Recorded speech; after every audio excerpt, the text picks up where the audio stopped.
Hello. Good evening and good day to all my subscribers, supporters, followers, and my former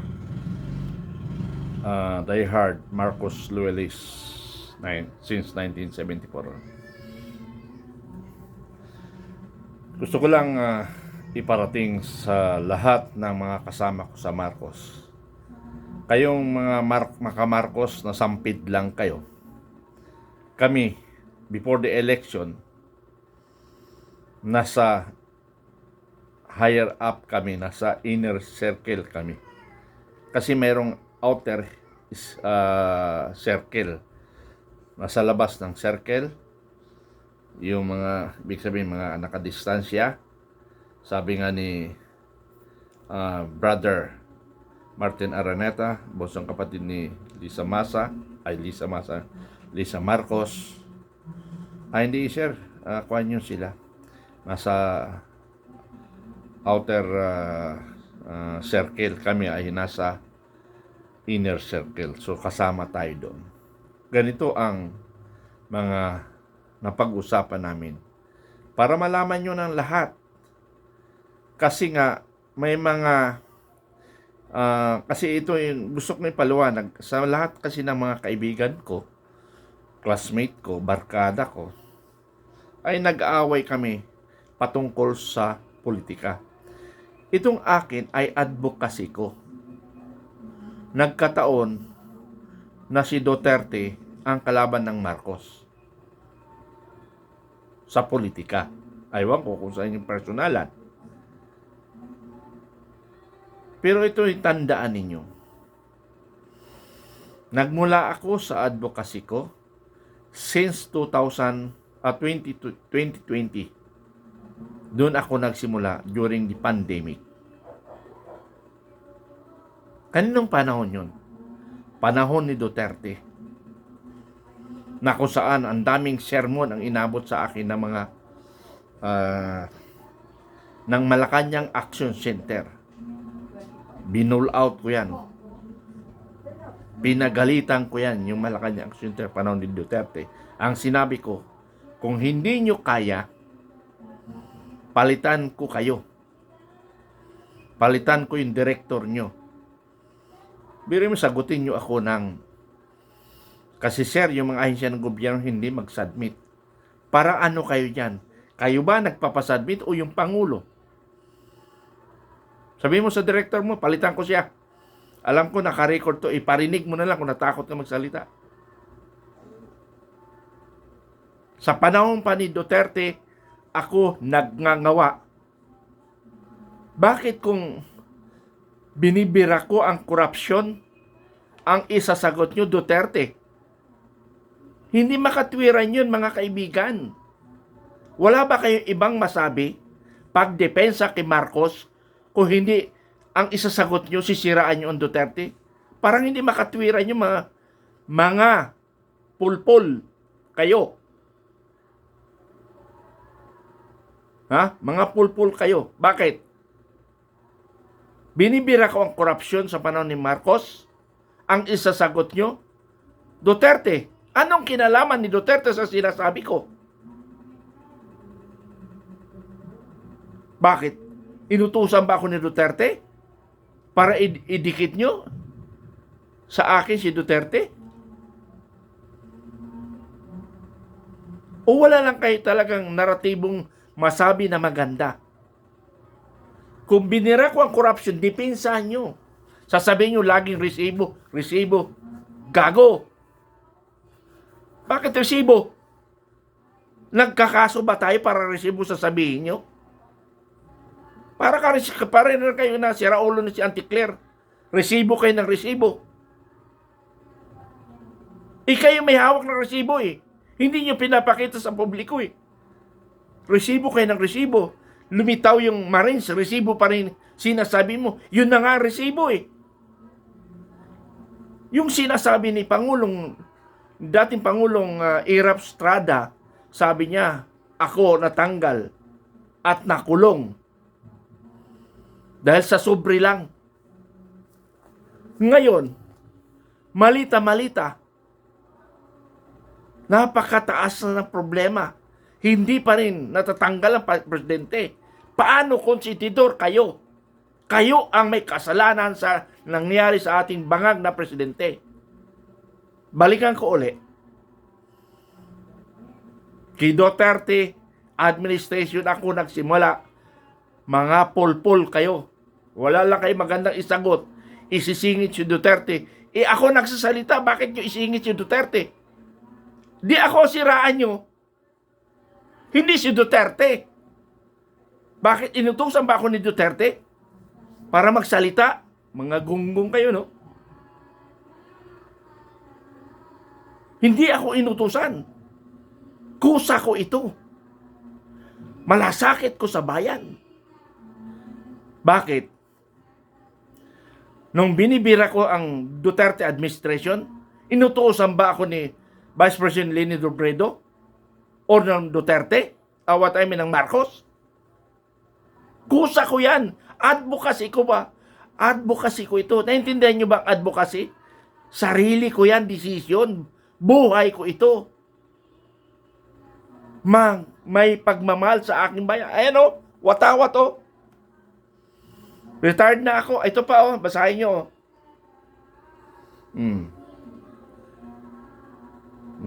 I am a protector of my own nation. Oh. Bansa ko ang pinagtatanggol ko na ayaw kong dapurakin ng mga gago sa gobyerno magnanakaw. Kung sino man yun, bahala kayo, pangalanan nyo. Basta sabi ko, mga gago kayo mga nasa gobyerno. Malita na yun, nawawala. Malita diniliber. Hindi gago, hindi tanga. Kasuhan nyo yung 18 Marines kung talagang mali yung pinagsabi niyo. Sinasabi nyo na mga libel case na kakasuhan, sabi ni Gagong Trillanes.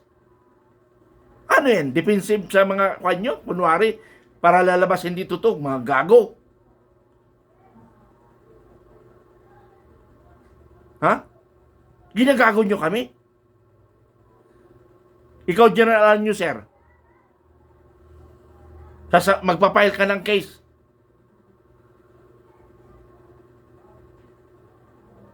Para ano? Ipakita mo na hindi totoo. Hindi naman kami gago, hindi naman kami tanga eh. Sige, tingnan ko nga kung ano mangyayari dyan sa mga file-file nyo ng case. Alam nyo, mga kasama, mas matalino sa inyo si Romualdez. Mas matalino sa inyo si Marcos. Mas matalino sa inyo mga ibang dinawit. Hindi kumibo.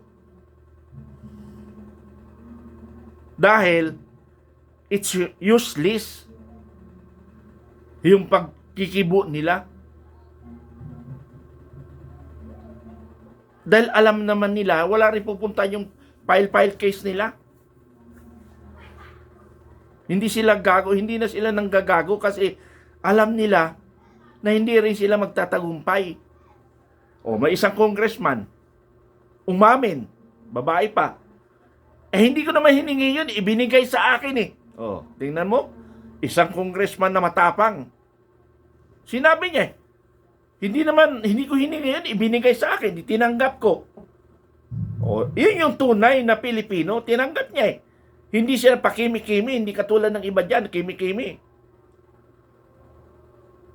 Ha? Huwag nyo kaming gaguhin, kaya lalo kami nag-iinit kasi ginagago nyo kami. Dahil pag bumalik ng panahon, tingnan natin. The history will tell the truth. Huwag na natin pagtalunan. Ngayon, kung makipagtalon, di magdaldal ka rin katulad ko. Kung may makikinig sa'yo, yun, makikinig sa'yo, katulad mong bulag, yun na makinig sa'yo.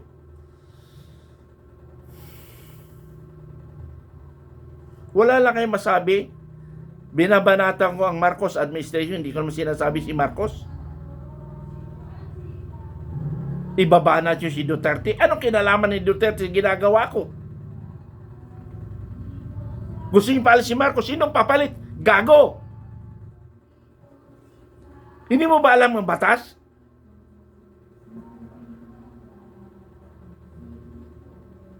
Pag nawala ang presidente, normally vice president according to the Constitution yun. Mga gago rin kayo, no?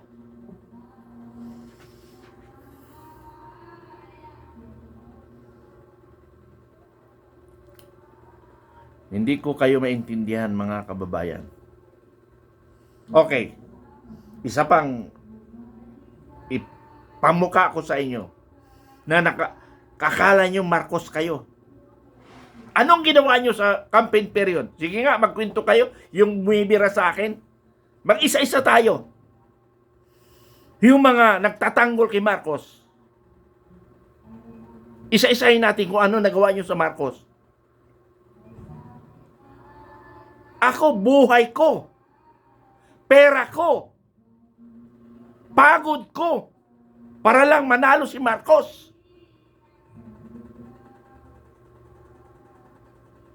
Kinausap ako ng isang advisor ni Marcos. Kaya ba natin tulungan si Pangulong si BBM na manalo sa eleksyon? Yes sir, kasi malaking utang na loob ko eh. Ama niya ang nagpaaral sa akin ng college. Ha? Ama niya nagpaaral sa akin college. Utang na loob ko yun. Pinadala niya ang sulat ng National Defense going to General Headquarters and going to Philippine Army in the last 1st Scout Ranger Regiment, directing Corporal Mitan to report to this quarter attention G1 for instruction. Pagpunta ko sa G1PA, ikaw ba si Corporal Mitan? Yes sir. Tangina mo bata. Ang daming problema ni Marcos. Pasulat-sulat ka. Kaya lang nga naman sumagot ako. Oh. Ngayon, nakapag-aral ako ng 4 na taon. Kaya utang na loob ko, kaya tumulong ako sa eleksyon. Ha? Tumulong ako sa eleksyon. 6 billion more or less according to my commanders on the ground, mga regional commander ko, to include Colonel Papa. Andiyan niya si Colonel Papa. Colonel Cedinho sa Mindanao, commander. Sa Vanguard of Democracy. Sinisingil ako ni Colonel Cedinho eh. Sa ginastos niya sa ikutin niya buong Mindanao eh. O, sinisingil ako. Yung sa Bisaya ko, na police major ang commander ng Bisaya.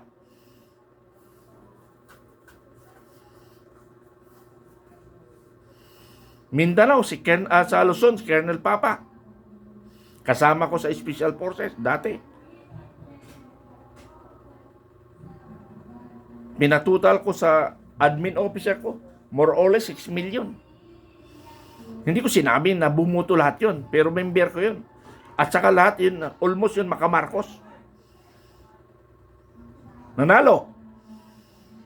After 2 months, pinagmumura ako ng mga kasamahan ko.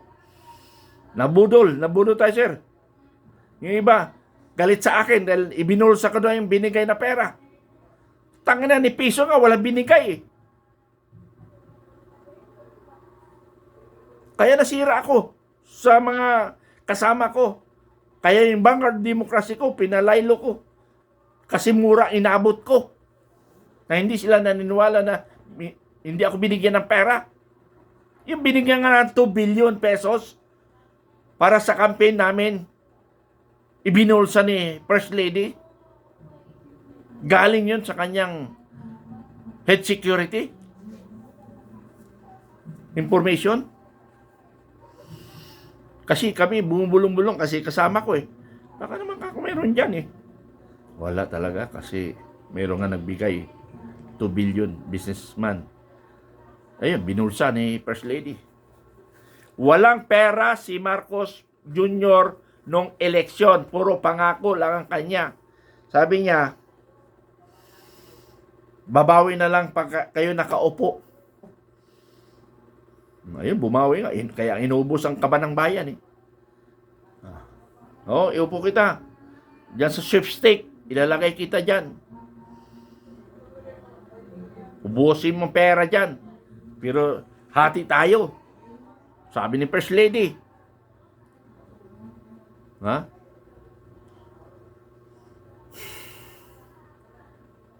Tuloy ko lang mga kasama. Isa pang paliwanag ko na malaman yung totoo. Unang lipad ni Pangulong Marcos sa ibang bansa, ang caretaker niya ay si Inday Sara. Ang ginawa ni Inday Sara, nagpamiting kaagad sa Aguinaldo. Naalarma kami ngayon. Ito, take note nyo ha. Naalarma kami nung umalis si Pangulong Marcos at si Inday Sara, iniwan niya sa Pilipinas, siyang OIC. Si Inday Sara, nagpamiting kaagad sa Aguinaldo. So kinabahan kami. Sabi nung advisor ni Marcos, Jun, yung bang ating Vanguard of Democracy kaya bang mag-mobilize kaagad-agad? O sir, isang click ko lang yan. Kasi may channeling na tayo down the line hanggang barangay. So naka-alert kami kasi ang akala namin, ang akala namin, aagawin na ni Inday Sara ang administration ni Marcos. Kaya naka-alert kami lahat. Siyempre, AF kakampi niya ni Duterte noon. Katuturn-over lang at magandang pakikisama ni Duterte. Kinabahan kami. Kasi binayaran ni Duterte lahat ang mga kwan eh. Ang lahat ng military in uniform personnel, from general to private. Anong binayaran? Tinaasan ang sweldo lahat.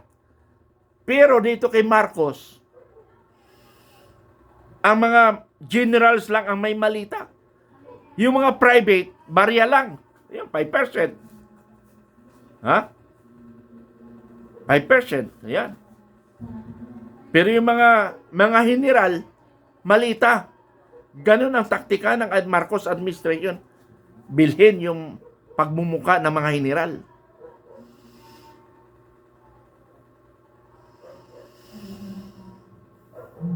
Balik tayo, sinasabi ko, nawala tayo na shortcut natin. No?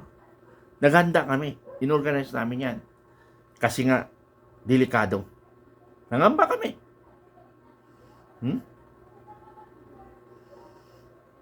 Ganon. Sa sunod, itutuloy ko ito. Doon pa lang ha, kayong mga maka-Marcos, hindi ako nagsimula sa Marcos. Nagsimula ako sa Duterte 2020 pandemic. Ang dami kasi mga pulpol, mga corrupt na mga local government. Yung mga may hirap, hindi binibigyan ng priority.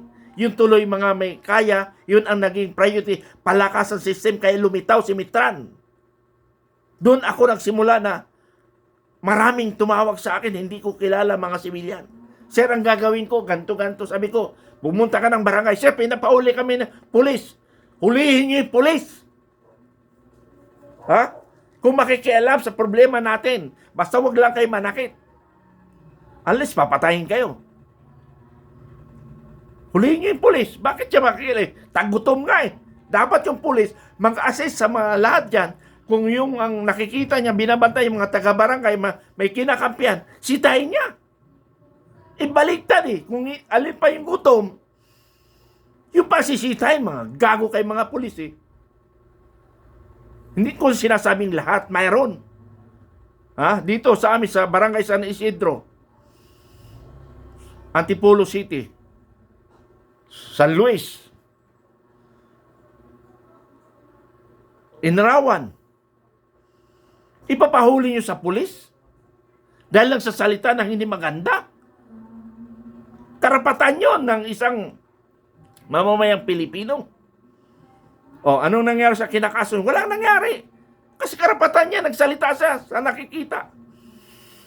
Pero bago lahat yan, itatapusin ko na lang muna, no? May continuation ito. Marcos Loyalist Discussion. Salamat.